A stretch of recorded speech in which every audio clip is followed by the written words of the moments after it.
Bonjour à tous. Nous entamons un gros mercredi de travail pour cette commission d'enquête avec 5 auditions, par une première audition consacrée à la filière de la moutarde. Cette filière, bien entendu, tout le monde le comprendra, fait pas partie, on va dire, de façon fondamentale des questions d'alimentation, dans le sens où on peut se passer de moutarde, mais comme hier nous avons auditionné aussi la filière miel, elle fait peut-être partie des filières agricoles françaises où se posent aujourd'hui un certain nombre de problèmes qui peuvent illustrer des tendances plus générales de notre agriculture. Et donc nous avons fait le choix, après discussion, de consacrer une table ronde à la filière de la moutarde. Et je voulais notamment, à ce sujet, remercier notre collègue Benoît Borda, ici présent ce matin, collègue bourguignon, qui a fortement suggéré à notre commission d'enquête de pouvoir se pencher sur vos problématiques.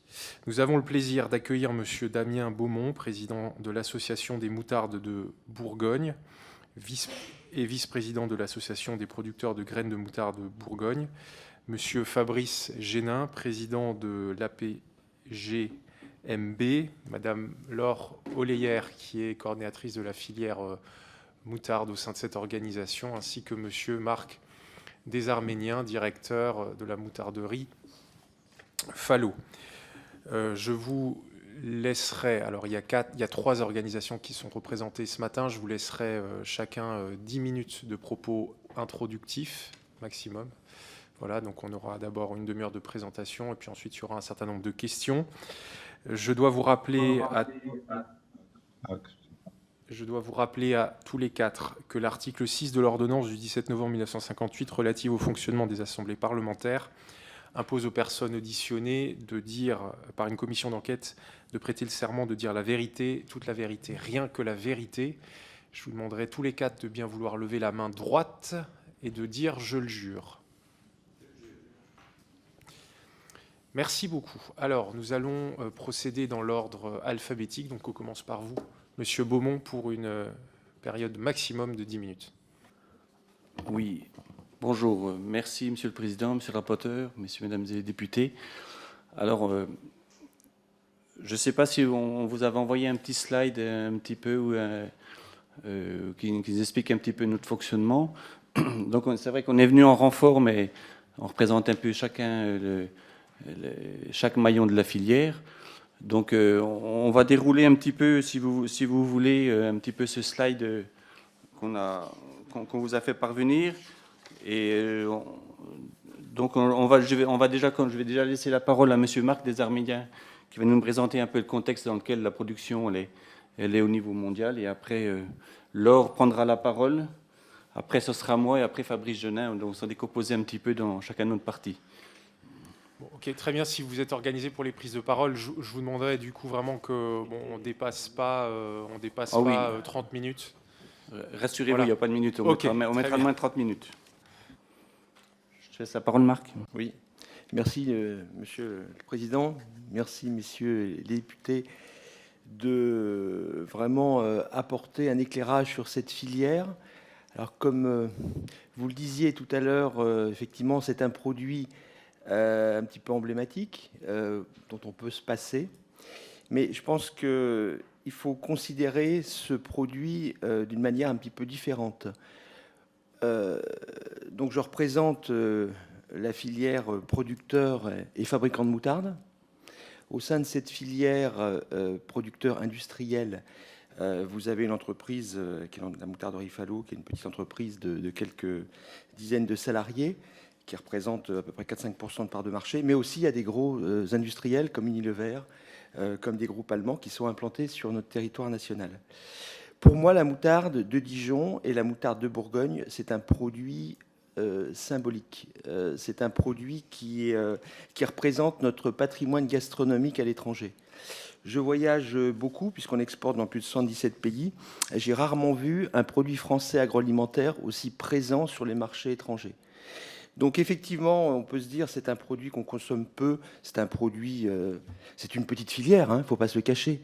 Mais c'est une petite filière qui est fort de symboles et qui est quelque part le fer de lance de notre gastronomie et de notre excellence agroalimentaire à l'étranger. Donc ça, je pense que c'est un point important à souligner.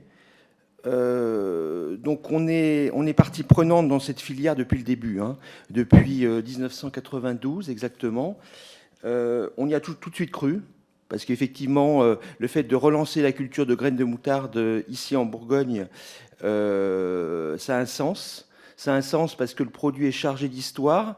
Il se produit de la moutarde en France et en Bourgogne depuis le Moyen Âge.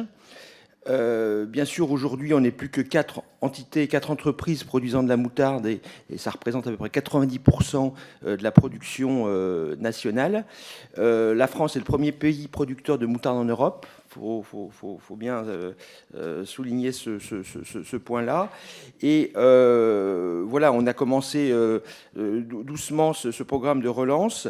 On a pu, grâce à l'appui de certaines structures et de l'INRA, du soutien du Conseil régional et de l'ENESAD, de pouvoir mettre en place une filière. Et aujourd'hui, on en est fier, et j'en suis particulièrement fier, puisque notre entreprise couvre 100% de ses besoins avec des graines régionales. Et ce n'était pas du tout gagné au départ. Aujourd'hui, la filière a beaucoup d'attentes, parce que, comme vous le savez, comme pour n'importe quelle filière, il y a des enjeux, il y a des évolutions climatiques.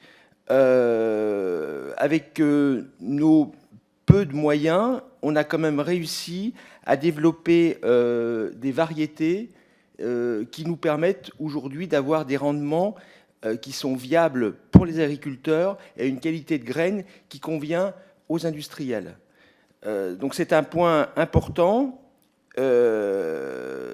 Effectivement, on est dans une époque un petit peu charnière où rien n'est gagné, où il faut qu'on investisse encore beaucoup dans la recherche variétale. Comme vous le savez, les contraintes sont très fortes aujourd'hui en matière écologique. Et d'ailleurs, on n'est pas passé loin d'un arrêt brutal lié aux contraintes liées aux produits phytosanitaires. Heureusement, il y a eu des dérogations, ce qui nous a permis de tenir cette filière un petit peu à bout de bras et de pouvoir continuer à produire de la graine dans notre région. Je parle un peu sous le contrôle de Damien Beaumont, mais aujourd'hui, nous sommes à peu près à 10 000 hectares de graines plantées dans la région. Nous avons à peu près 500 producteurs de graines, à peu près 600, oui, même davantage. Donc, c'est lié en fonction, si vous voulez, de l'intérêt que peut porter chaque agriculteur au prix qu'on leur apporte. C'est une démarche, si vous voulez, et c'est une filière, pour moi, assez exemplaire en France. On a peu de filières comme ça qui permettent de mettre autour d'une table des industriels, des agriculteurs, une chambre d'agriculture, et puis les écoles voilà, agronomiques qui nous permettent vraiment de progresser en termes de variétal et pouvoir continuer à progresser dans cette démarche. Aujourd'hui, l'enjeu, il est vraiment lié à la recherche, on vous en parlera tout à l'heure, il est vraiment lié aux nouvelles variétés que l'on va pouvoir travailler pour contourner un petit peu ces problèmes d'exigence climatique, ces problèmes aussi liés aux phytosanitaires qu'on utilise de moins en moins, et tant mieux.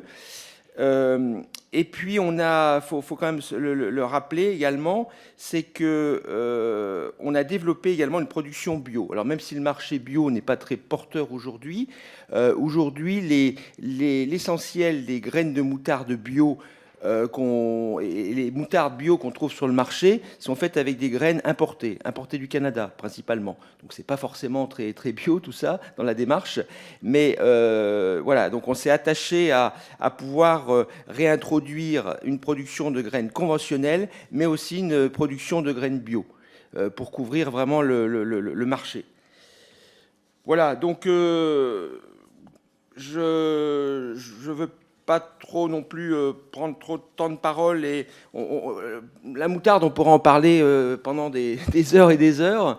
Voilà, ce qui est à retenir, c'est le fait que voilà, c'est un produit quand même emblématique de notre terroir. C'est un produit qui est beaucoup utilisé par les chefs et par les grands chefs aussi à l'étranger, hein. Que ce soit des grands chefs que vous connaissez tous, je ne vais pas les citer, mais très souvent, ils utilisent ce produit emblématique et cet ingrédient emblématique de notre gastronomie.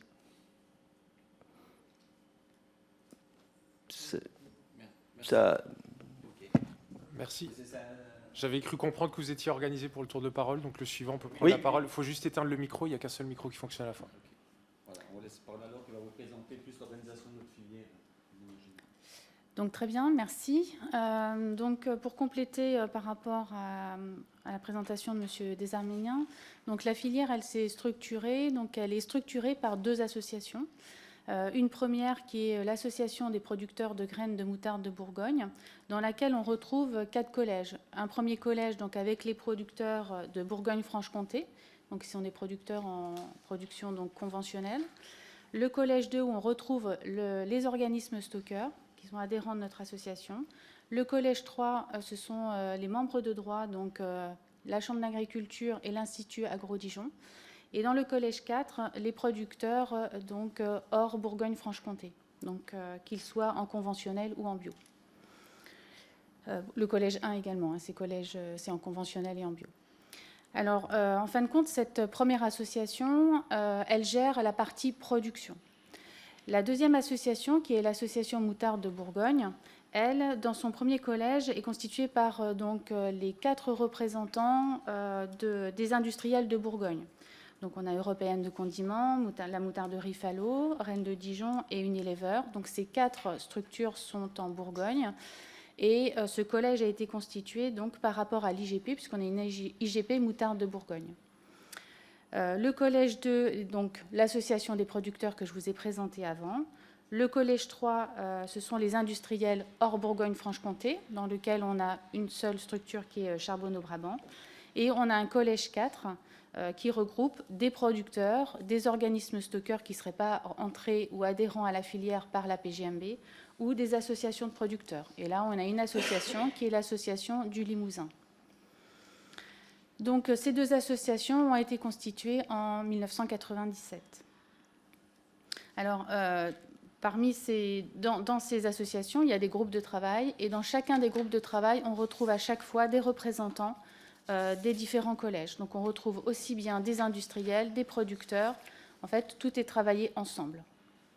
Donc on a des groupes, on a un groupe de travail qui est un conseil scientifique. C'est là où on définit les programmes de recherche. On a également donc un groupe sur la qualité, puisqu'en fait, il faut savoir que comme on a une IGP, l'ensemble de la production, depuis la sélection jusqu'à la production, stockage et transformation, il y a donc une traçabilité du début jusqu'à la fin. Ensuite, on a également un groupe communication et un groupe, donc un comité technique qui, lui, permet de définir les variétés qui seront implantées donc, à la campagne suivante. Et donc là, c'est une discussion entre industriels et producteurs par rapport à la sélection des variétés qui ont été identifiées comme acceptables pour être transformées en pâte de moutarde ou par rapport à la problématique rendement. Donc il y a un croisement des critères. Donc voilà, je pense que j'ai donné les principaux éléments. Très bien, suivant. Ok,